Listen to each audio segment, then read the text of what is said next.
अस्सलाम वालेकुम। First physics हमने चैप्टर नंबर 3 का टॉपिक नंबर 1 कर लिया था मोशन का। अब हम चैप्टर नंबर 3 के न्यूमेरिकल्स में चैप्टर नंबर 3 के न्यूमेरिकल्स का टॉपिक नंबर 2 कर रहे हैं, जो कि इंक्लाइन प्लेन और पुली का है।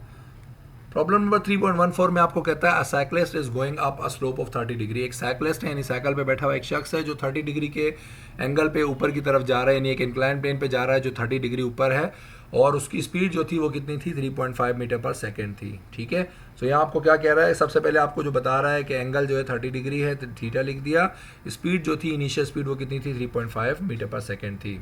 फिर कहता है फिर स्टॉप्स पैडलिंग। स्टॉप्स पैडलिंग का मतलब पैडल मारना उसने छोड़ दिए, तो जाहिर सी बात है जब पैडल मारना छोड़ देगा तो उसकी साइकिल ऑटोमेटिकली रुक जाएगी, यानी उसकी फाइनल वेलोसिटी क्या हो जाएगी, जीरो। तो आपको कहता है how much distance will be covered, यानी how much distance will he move before coming to rest. आपको बताना है कि रुकने से पहले वो कितना डिस्टेंस कवर करेगा, तो आपको एस फाइंड करना है। सो यहाँ मेंशन किया assume the friction to be negligible. कह रहा है यहाँ पर आप एज्यूम कर लें कि फ्रिक्शन जो है हम उसको नेग्लेक्ट कर रहे हैं, फ्रिक्शन की बात नहीं कर रहे हैं। तो देखें सोल्यूशन में हम बात करते हैं अपवर्ड मोशन की बात करें। अपवर्ड का मतलब जब कोई भी बॉडी ऊपर की तरफ जाती है। देखें ये थीटा बता रहा है 30 डिग्री के, जो इंक्लाइन प्लेन है आपका, ये जो स्लोप है ये कितना था, 30 डिग्री उठा हुआ था। ठीक है, और आपको कह रहा है अपवर्ड जा रहा है। अपवर्ड का मतलब क्या होगा, जो एक्सेलरेशन होगा उसकी वैल्यू नेगेटिव होगी, यानी हम बात करेंगे ए जो निकलेगा आपका हमेशा वो क्या होगा, माइनस जी साइन थीटा होगा। जब भी अपवर्ड जाएंगे, डाउनवर्ड आएंगे तो ये पॉजिटिव रहता है, अपवर्ड की तरफ नेगेटिव है। सो मैंने क्या किया, यहाँ पर वैल्यूज पुट की, माइनस लिखा, फिर साइन की जगह 30 डिग्री, साइन 30 डिग्री की वैल्यू लिख दी थीटा की जगह, फिर साइन 30 की वैल्यू आ गई जो 0.5, उसको मैंने मल्टीप्लाई किया तो एक्सेलरेशन मेरे पास आ गया माइनस का 4.9 मीटर पर सेकेंड स्क्वायर। अब हम थर्ड इक्वेशन ऑफ मोशन की मदद से उसको निकाल रहे हैं, 2s equal to V F square minus V I square. तो ए की जगह ए की वैल्यू पुट कर दी, वी एफ की जगह उसकी, वी आई की जगह उसकी। अब स्क्वायर्स लगे हुए ऊपर, तो देखें इस 2 को जब इससे मल्टीप्लाई किया, माइनस में वैल्यू आ गई 9.8, फिर 0 का स्क्वायर इसी तरह लिख दिया, 3.5 का स्क्वायर जो था वो निकाला हमने कैलकुलेटर से, इस तरह आ गया। अब 0 में से इसको माइनस करेंगे, नेगेटिव वैल्यू यही रहेगी क्योंकि बड़े नंबर का साइन है, माइनस इस तरह आ जाएगा। अब ये 9.8 और एस आपस में मल्टीप्लाई हो रहे हैं, वहाँ जाकर जब इसको शिफ्ट करेंगे तो वहाँ जाकर डिवाइड होगा। याद रहे माइनस से माइनस हमेशा कट जाएगा, माइनस से माइनस इसलिए कटेगा, वैसे भी कट रहा है। दूसरी बात ये डिस्टेंस कभी भी आपका नेगेटिव नहीं आ सकता, ना टाइम नेगेटिव आ सकता, तो हमेशा डिस्टेंस आपका पॉजिटिव आना चाहिए। सो आपका जो डिस्टेंस आएगा वो जो स्टॉप करेगा पैडलिंग, यानी कि लड़का जब साइकिल के जो पैडल्स हैं वो करना छोड़ेगा तो उसके बाद जब गाड़ी रुकेगी, उसकी साइकिल रुकेगी, तो उसने 1.25 मीटर डिस्टेंस कवर कर लिया होगा। फिर दूसरे प्रॉब्लम में कहता है 3.15 में कहता है एक इंजन है कार का, और वो ऊपर की तरफ, यानी कि एक कार है जो अपने इंजन की वजह से चलती है, तो कह रहा है वो 45 डिग्री के एंगल पे ऊपर की तरफ जा रही थी, उसकी स्पीड थी 63 किलोमीटर पर आवर। ठीक है, स्पीड किलोमीटर में दी हुई है, आप इसको मीटर में कन्वर्ट करेंगे। स्टॉप्स वर्किंग सडनली, कहता है जो कार का इंजन था वो काम कर रहा था, लेकिन अचानक उसने इंजन ने काम करना छोड़ दिया, और जो है क्या हुआ, गाड़ी यकीनन बंद हो जाएगी तो रुक जाएगी। तो कहता है how far will the car move before coming to it. तो आपको बताना है कि इंजन अचानक बंद होगा तो यकीनन डायरेक्ट गाड़ी फौरन तो बंद नहीं होगी, थोड़ा सा आगे जाकर, यानी जो चल रही होगी उसकी स्पीड आहिस्ता आहिस्ता कम होकर रुकेगी। आपको बताना है कि कार कितना फासला तय करेगी रुकने से पहले। यहाँ दोबारा आपको बता रहा है फ्रिक्शन, आप मान लीजिए हम नेग्लेक्ट कर सकते हैं। सो देखिए यहाँ पर आपको इनिशियल स्पीड और एंगल दिया हुआ है, angle 45 degree, initial speed kilometre per hour में। सो मैंने क्या किया, किलो का मतलब होता है 1000, आर का मतलब होता है 3600, तो 63 ऊपर लिखा, मल्टीप्लाई बाय 1000, डिवाइड में डिवीजन में पर आर लिखा तो डिवीजन में 3600 लिख दिया। इनको मल्टीप्लाई डिवाइड करके जो वैल्यू आई वो मेरी इनिशियल स्पीड होगी। फाइनल वेलोसिटी आपको पता है आपकी 0 है, आपको डिस्टेंस फाइंड करना है। दोबारा हम बात करेंगे अपवर्ड मोशन है, हमने डायग्राम बना ली, क्यों क्या किया कि अपवर्ड मोशन का मतलब क्या हमें पता है, एंगल जो था 45 डिग्री का था यहाँ पर जो भी बन रहा था, और अपवर्ड है इसलिए नेगेटिव वैल्यू आएगी एक्सेलरेशन की। सो एक वस्तु माइनस जी साइन थीटा लिखा, दोबारा इसमें वैल्यूज पुट की, साइन 45 की वैल्यू निकाली, 0.707 आई, आपस में मल्टीप्लाई किया तो एक वैल्यू आ गई माइनस में 6.928 मीटर पर सेकेंड स्क्वायर। अब दोबारा थर्ड इक्वेशन ऑफ मोशन में जब इसको पुट करूंगा वैल्यूज़ को, तो देखिए मैंने सिर्फ वैल्यूज़ को पुट किया, ए की जगह ए की वैल्यू, वी एफ की जगह उसकी, वी आई की जगह उसकी, फिर इनको आपस में मल्टीप्लाई किया, ये आ गया, 0 का स्क्वायर 0 लिखा, इसका स्क्वायर निकाला तो ये आ गया, इनको आपस में सब्ट्रैक्ट किया तो नेगेटिव वैल्यू यही रह गई क्योंकि बड़े नंबर के साइन नेगेटिव था। फिर ये नंबर इससे यहाँ मल्टीप्लाई कर रहा है, इसको जब वहाँ शिफ्ट करूँगा तो वहाँ जाकर डिवाइड करेगा, यहाँ दोबारा माइनस से माइनस हमेशा कटेगा, आपके पास जो डिस्टेंस आएगा वो 22.1 मीटर आएगा। सो जो कार है इतना मीटर डिस्टेंस कवर करेगी, उसके बाद रुक जाएगी। फिर जो अगला प्रॉब्लम है वो सेम प्रॉब्लम नंबर 15 ही है, बट उसमें थोड़ी सी चेंजिंग की गई है। आपको कहता है वही जो आपने न्यूमेरिकल अभी किया है सेम वही न्यूमेरिकल है, सारी कंडीशंस वही हैं। आपको सिर्फ कह रहा है डिस्टेंस तो फाइंड करना है, बट दो चेंजिंग्स की है। पहला कह रहा है कि जो कार है उसका वजन जो है 19,600 न्यूटन है, और जो फ्रिक्शनल फोर्स है अब उसको हम नेगलेक्ट नहीं कर रहे हैं, आपको बता रहा है जो फ्रिक्शनल फोर्स है वो 2000 न्यूटन की अवेलेबल है। सो फ्रिक्शनल फोर्स अवेलेबल जब होती है तो उसकी वजह से चेंजिंग आती है एक्सेलरेशन के फॉर्मूले में। एक्सेलरेशन के फॉर्मूले में चेंजिंग आएगी तो जाहिर सी बात है डिस्टेंस भी चेंज होगा। सो हम क्या करते हैं यहाँ पर दोबारा हमने बात की कि आपके पास एंगल गिवन था, initial speed kilometre per hour में थी, उसको हमने मल्टीप्लाई 1000 किया, डिवाइड बाय 3600 किया, इनिशियल स्पीड आ गई। फाइनल आपके पास जो स्पीड थी 0 थी। अब यहाँ वेट आ गया 19,600 न्यूटन। आपको फ्रिक्शनल फोर्स को हमेशा स्मॉल एफ से रिप्रेजेंट करते हैं, कैपिटल एफ से रिप्रेजेंट नहीं करते। आपको दोबारा पूछा डिस्टेंस क्या होगा। सो देखिए हम दोबारा बात करते हैं कि आपको एक पहले चीज़ पता होनी चाहिए कि आपको वेट गिवन है। हम वेट से क्या निकालेंगे, सबसे पहले मास निकाल लेंगे, क्योंकि हमारे काम का मास है। एक्चुअली फॉर्मूले के अंदर मास यूज़ होता है, वेट यूज़ नहीं होता। सो W = mg, तो अगर मैं यहाँ से m मल्टीप्लाई कर रहा वहाँ जाकर शिफ्ट करूँगा तो क्या हो जाएगा, ये सॉरी g इससे मल्टीप्लाई कर रहा वहाँ जाकर क्या करेगा, डिवाइड। तो उसको मैं सीधा करके लिख दूंगा m = W/g। अब मैं W की जगह उसकी वैल्यू पुट कर दूंगा और g की जगह 9.8 लिख दूंगा। जब इनको डिवाइड किया तो मेरे पास मास आ गया 2000 kg। ठीक है, अब जब मास आ गया अब मैं क्या करूंगा, दोबारा अपवर्ड मोशन की हम बात करेंगे एक्सेलरेशन के लिए।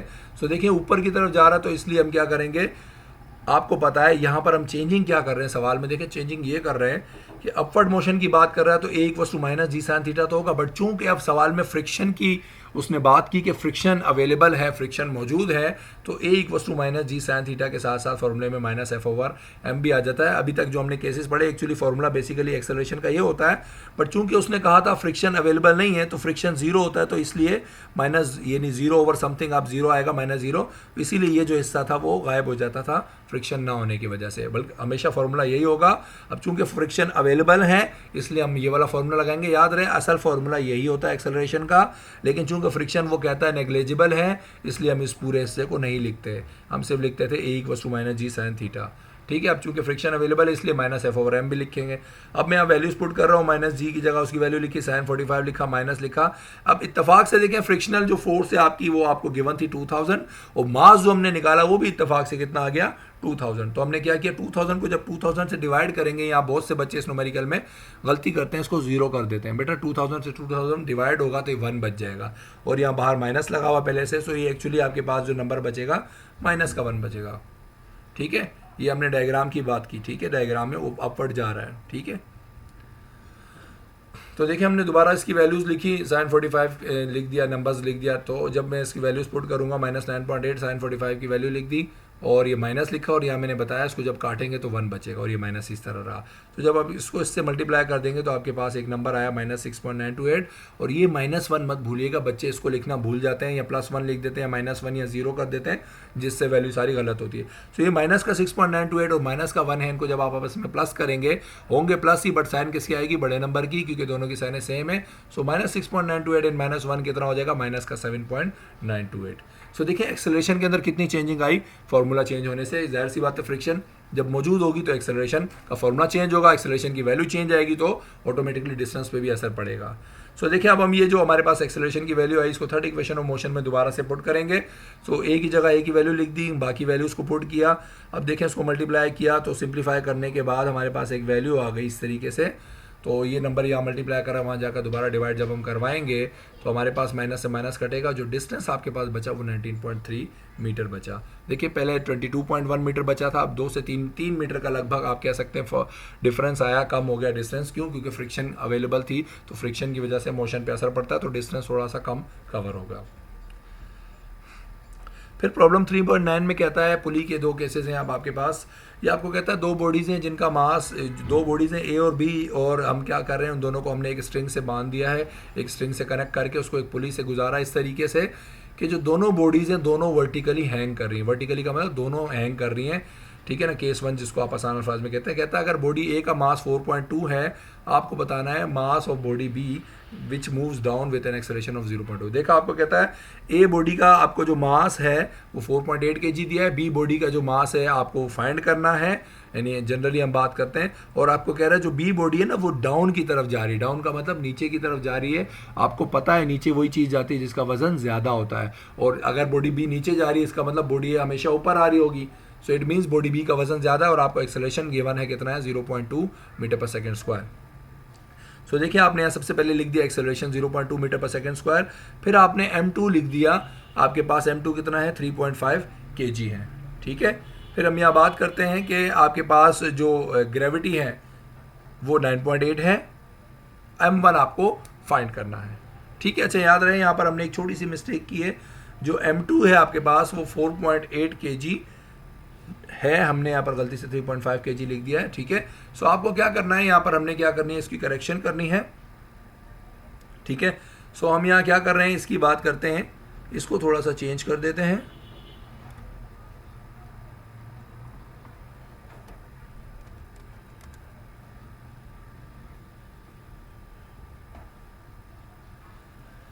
ठीक है। तो हमने वहाँ यहाँ पर लिख दिया ए बॉडी जो इसका मास जो था 4.2 kg था, आपको जो दूसरी बॉडी है उसका मास फाइंड करना है। तो देखिए हमने जनरली क्या किया, हमने ये किया, हमें पता है जनरली हमेशा जो आपके पास बॉडी होती है, एक m1 होती है, एक m2 होती है, आप किसी को भी किसी का नाम दे सकते हैं।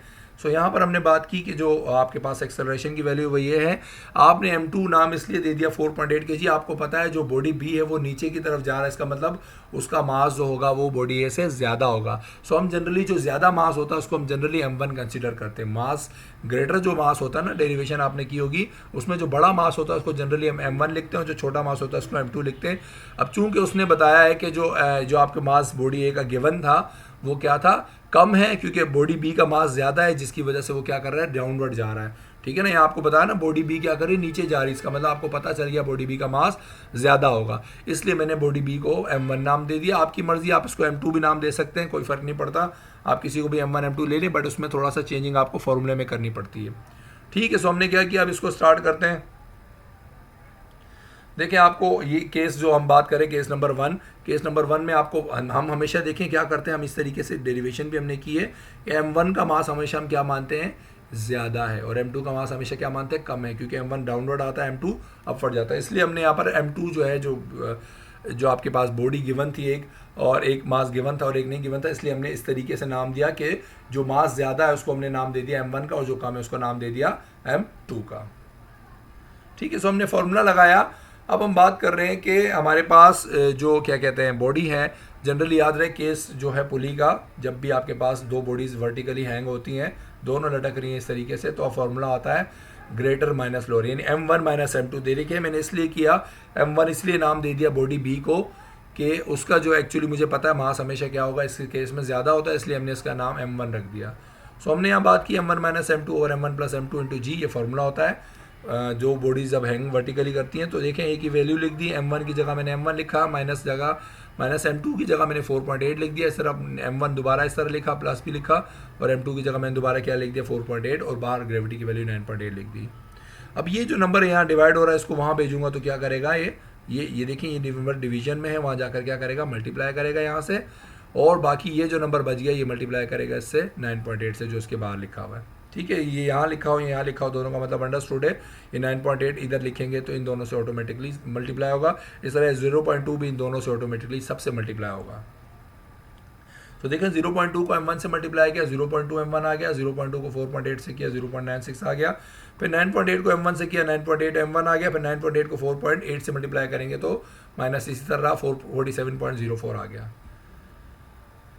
ठीक है। अब मैंने दोबारा इसको लिखा, और लिखने के बाद मैं क्या करूँगा, m1 वालों को एक तरफ कर दूंगा, नंबर्स को एक तरफ कर दूंगा। तो मैंने क्या किया, अपनी आसानी के लिए ये जो m1 वाला छोटा नंबर था उसको इक्वल के वहाँ शिफ्ट कर दिया, तो ये प्लस का 0.2 m1 वहाँ जाकर माइनस का 0.2 m1 हो जाएगा।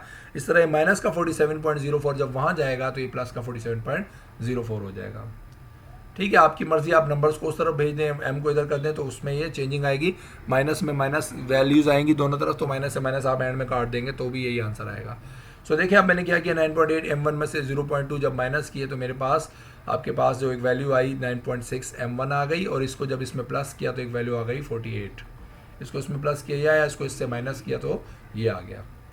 अब मैं क्या कर रहा हूँ, उसको सीधा करके लिख दिया लेफ्ट साइड को राइट साइड पे। अब 9.6 से मल्टीप्लाई कर रहा हूँ, वहाँ जाकर क्या करेगा, डिवाइड करेगा। जब मैं इसको डिवाइड करूँगा तो मेरे पास एक वैल्यू आ गई 5 kg। सो देखिए मुझे पता चला जो m1 जो बॉडी थी और जो m1 का जो मास था उसने पहले ही आपको बताया था वो क्या है, ज़्यादा है m2 से। तो देखें जो आपका कम मास था वो 4.8 kg था, जो ज़्यादा है 5 kg। तो वो जो बॉडी है जिसका आपसे पूछा गया उसका मास कितना होगा, 5 kg। चलें इसकी दूसरी और आखिरी एग्जांपल करते हैं। और इसमें आपको कह रहा है प्रॉब्लम 3.10 में कह रहा है कि 2 बॉडीज़ हैं जिनका मास जो है 10.2 kg है और 4.5 kg है, are attached to end of the strings, और उनको पास देखें 2 मासेस हैं आपको गिवन है, दोनों को पुली से हमने कनेक्ट कर दिया, आपस में एक अटैच कर दिया एक स्ट्रिंग की मदद से, और उसको पुली से इस तरीके से गुजारा कि जो 10.2 kg वाली बॉडी है ना वो कर रही है लाए कहाँ पर, स्मूथ हॉरिजॉन्टल सरफेस पे। यानी कि हॉरिजॉन्टल सरफेस का मतलब एक देखें पहले केस में होता है दोनों बॉडीज वर्टिकली हैंग करती हैं, दूसरे केस में होता है एक हैंग करती है एक हॉरिजॉन्टल सरफेस पे होती है। सो कह रहा है जो हॉरिजॉन्टल सरफेस पे बॉडी पड़ी हुई है वो कौन सी है, 10.2 वाली है, और जो दूसरी बॉडी है वो क्या कर रही है, वर्टिकली हैंग कर रही है। आपको बताना है दोनों बॉडीज़ का एक्सेलरेशन क्या होगा, दोनों बॉडीज़ की टेंशन क्या होगी, और आपको फोर्स भी बतानी है जो 10.2 kg लगा रही है सरफेस के ऊपर। ठीक है, सो देखें इसको समझते हैं डेटा को। पहले तो आपने नाम यहाँ पर हमने दोबारा क्या किया, यहाँ पर हमने बात कर ली कि जो M1 है वो 4.5 kg। अब ऐसा हमने क्यों किया, देखें जनरली जो दूसरा केस होता है उसमें हम हमेशा क्या करते हैं, जो ऊपर बॉडी मौजूद होती है, ऊपर से मुराद जो हॉरिजॉन्टल सरफेस पे मौजूद होती है उसको हम जनरली क्या नाम देते हैं, M2 का। ठीक है, यानी नीचे जो हैंग हो रही होती है उसको हमेशा क्या नाम देते हैं, M1, क्योंकि हम हमेशा फॉर्मूला लगाते हैं हाँ M1 के हिसाब से। ठीक है ना, सो याद रहे केस 1 में हम हमेशा M1 उसको नाम देते हैं जो बड़ा हो, और केस 2 में हमेशा हम M1 उसको नाम देते हैं जो वर्टिकली हैंग कर रहा है। जो ऊपर पड़ा है उसको M1 नाम नहीं देते, जो हैंग कर रहा है उसको M1 नाम देते हैं। सो मुझे पता है हैंग 4.5 वाला कर रहा है इसलिए इसको M1 नाम दे दिया, दूसरे को M2 नाम दे दिया। और आपको ग्रेविटी पता 9.8 होती है। अब आपको क्या फाइंड करना है, पहले नंबर पे आपको कहता है दोनों का एक्सेलरेशन फाइंड कीजिए, उस तार जो स्ट्रिंग है उसका एक्सेलरेशन फाइंड कीजिए, उसकी टेंशन फाइंड कीजिए, और तीसरे नंबर पे आर फाइंड करना। आर क्या है, जो रिएक्शन हो रहा है, यानी कि कोई भी एक मास है जो, यानी हम बात करें एक बॉडी ज़मीन पे पड़ी है, सो वो उस पर यकीनन क्या हो रही है, एक्शन होगा, एक्शन का रिएक्शन होगा, वो कितना हो रहा है, यानी उसका जो एक्शन रिएक्शन के वैल्यूज़ हैं वो आपको बतानी है कि उसकी वैल्यू क्या होगी, यानी आसान अल्फाज में वो जो सरफेस पे वेट लगा रहा है वो कितना होगा।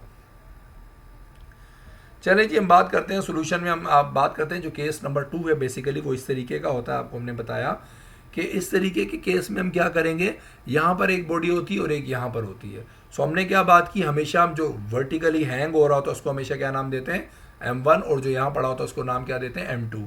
तो इसीलिए देखें मैंने यहाँ पर उसने जो बताया केस में यहाँ जो बॉडी लटक रही है वो 4.5 kg थी, इसलिए मैंने उसको M1 का नाम दे दिया, और दूसरी जो थी उसको क्या नाम दे दिया, M2 का। सो देखें ये टेंशन क्या होती है, रस्सी में जो खिंचाव या तनाव होता है वो T होता है, इसकी बात कर रहे हैं। और ये जो बॉडी मूव करती है इनमें एक्सेलरेशन प्रोड्यूस होता है वो A होता है। और तीसरे नंबर पर देखें बॉडी नीचे की तरफ वेट लगा रही है तो ऊपर की तरफ इसमें रिएक्शन पैदा होगा। सो आपसे वही रिएक्शन पूछा गया है। ठीक है, हमें एक्सेलरेशन जो इसकी अगर इनकी जो वेलोसिटी स्पीड जो है, यानी कि इनकी बॉडी के अंदर मूवमेंट जो होती है उसमें एक्सेलरेशन प्रोड्यूस होता है वो बताना है, रस्सी के अंदर जो खिंचाव है, तार के अंदर जो तनाव है, टेंशन, वो बतानी है, और इस बॉडी का रिएक्शन बताना है कि वो क्या होगा। क्यों, क्योंकि ये तो फ्री जो है वर्टिकली लटक रही है, इसकी बात नहीं कर रहा, जो ज़मीन पे फोर्स लगा रही है उसकी बात करते हैं। तो चलें हम बात करते हैं, अब बात करेंगे। देखिए ए का फॉर्मूला होता है M1G over M1 plus M2। याद रहे हमेशा यहाँ पर क्या फॉर्मूले में ऊपर कौन आता है, हमेशा जो लटक रहा होता है, हैंग कर रहा होता है, इसलिए हमेशा हमने इसको नाम दे दिया M1। सो देखें ए का फॉर्मूला, ये कौन सा केस है, केस 2 है। उस केस में फॉर्मूला था M1 माइनस M2। यहाँ M2 इसलिए नहीं लिखते क्योंकि M2 हैंग नहीं कर रहा, वहाँ M2 हमेशा हैंग कर रहा होता है, दोनों हैंग कर रहे होते हैं। इसमें हमेशा सिर्फ उसको लिखते हैं जो हैंग कर रहा होता है। M1 लिखा है सिर्फ, तो इसलिए मैं यहाँ सिर्फ M1 लिखूंगा, माइनस M2 नहीं लिखूंगा। और ओवर हमेशा नीचे M1 प्लस M2 होता है, बाहर ग्रेविटी होती है। ठीक है, सो मैंने क्या किया, M1 की वैल्यू पुट कर दी 4.5, नीचे भी 4.5, M2 की वैल्यू पुट की, बाहर 9.8 ग्रेविटी लिख दिया। अब आपको पता है ऊपर वाला नंबर ऊपर वाले से मल्टीप्लाई, नहीं दो नंबर जो है मल्टीप्लाई हो रहे हैं, नीचे प्लस हो रहे हैं। सो मैंने क्या किया, 4.5 को 9.8 से मल्टीप्लाई करूंगा, और नीचे दो नंबर से इनको आपस में प्लस करना था, प्लस करके एक नंबर आ गया। अब ये दोनों को जब मल्टीप्लाई करूंगा तो मेरे पास एक नंबर आ गया 44.1, और डिवाइड करना था जो भी नीचे नंबर आया था, इसको जब आप डिवाइड करेंगे तो आपके पास एक वैल्यू आ गई एक्सेलरेशन की, डेट इज 3 मीटर पर सेकंड स्क्वायर। तो एक्सेलरेशन जो होगा कितना होगा, 3 मीटर पर सेकंड स्क्वायर होगा। फिर हम बात करते हैं जी टेंशन का। टेंशन का फॉर्मूला होता है M1 M2 over M1 plus M2G। तो यानी कि इसमें क्या होगा, दोनों बॉडीज आ जाती हैं। सो हम क्या करेंगे, फॉर्मूले के अंदर वैल्यूज पुट करेंगे, M1 की वैल्यू पुट की, M2 की वैल्यू पुट की, और G भी था, ग्रेविटी भी यहाँ मल्टीप्लाई हो रही थी, इसलिए मैंने इसको तीनों को ऊपर मल्टीप्लाई कर दिया और नीचे प्लस हो रहे थे, इसको इसी तरीके से लिख दिया। सो हमने क्या किया, यहाँ पर 449 जब मल्टीप्लाई तीनों को किया है, नीचे प्लस किया है। अब जब इसको इससे डिवाइड करूँगा तो एक वैल्यू आ गई और वो आई 30.6। और याद रहे टेंशन भी एक फोर्स होती है, इसलिए इसका यूनिट भी क्या होगा, न्यूटन। तो दूसरा पार्ट हो गया। अब आखिरी और तीसरा पार्ट क्या है, आर आपको रिएक्शन बताना था कौन सी बॉडी का, जो ऊपर मौजूद थी, और ऊपर बॉडी जो हमारी मौजूद थी उसको हमने m2 नाम दिया था। इट मीन्स हमने m2g निकालना है। एक्शन का रिएक्शन जो होगा हम बात करें तो एक्चुअली जो बॉडी ऊपर पड़ी थी m2 थी उसका होगा, तो r इसका फॉर्मूला निकलेगा r इक्वल्स टू m2g, यानी उस बॉडी का जो वेट था वो एक्चुअली एक्शन का रिएक्शन उसी का होगा। सो मैंने क्या किया, r की जगह r लिखा, m2 की जगह जो ऊपर बॉडी मौजूद थी वो 10.2 थी, ग्रेविटी 9.8 थी, इनको आपस में मल्टीप्लाई किया।